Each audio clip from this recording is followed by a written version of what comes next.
Could it challenge the U.S. dollar as the leading reserve currency in the world? Yes, in the long run, I think that trend is inevitable. But in the short term, U.S. may have to be prepared for certain unintended consequences. For example, the currency could go down against U.S. dollar within the short term. That's something U.S. has to understand. Other than the United States, what are the global political implications of internationalizing the RMB? There are many.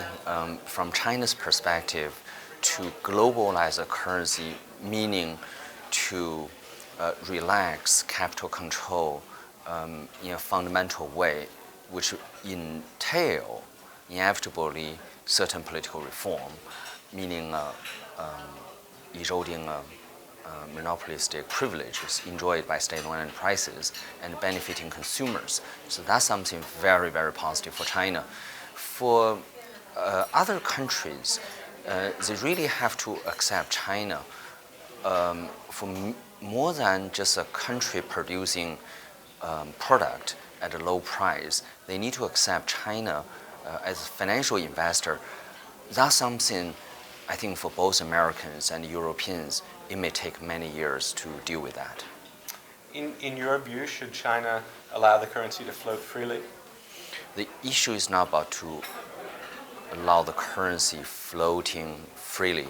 The issue is about relax capital control, deregulating interest rate.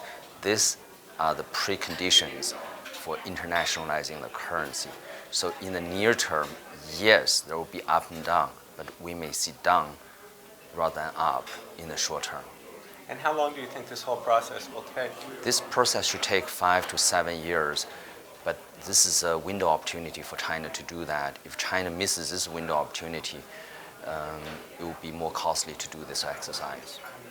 As I understand it, China has been trying to maintain control of the value of its currency, but at the same time it's trying to internationalize the currency so that investors will buy it and sell it, etc. Is there a contradiction between these two things? China wants to do everything in a measured way. That's within Chinese culture. There's nothing wrong with that. Gradualism, that really has been the approach taken in other area of economic reform. But China has to come to the realization financial sector liberalization has been lagging. Therefore, China has to accelerate that process, and China has to accelerate the process against the backdrop of a pretty bleak picture in the West the next few years.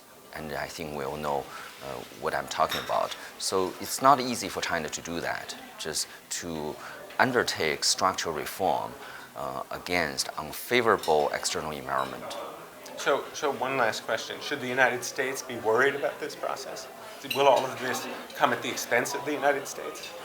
Wouldn't be at the expense of the United States. I think the United States has to understand China's position. For example, Chinese currency has appreciated against US dollar by 30%. But if you include inflation differential in the past 5 years, Chinese currency has appreciated by 55% against US dollar. But very few people in America understand that. Okay, thank you. Thank you.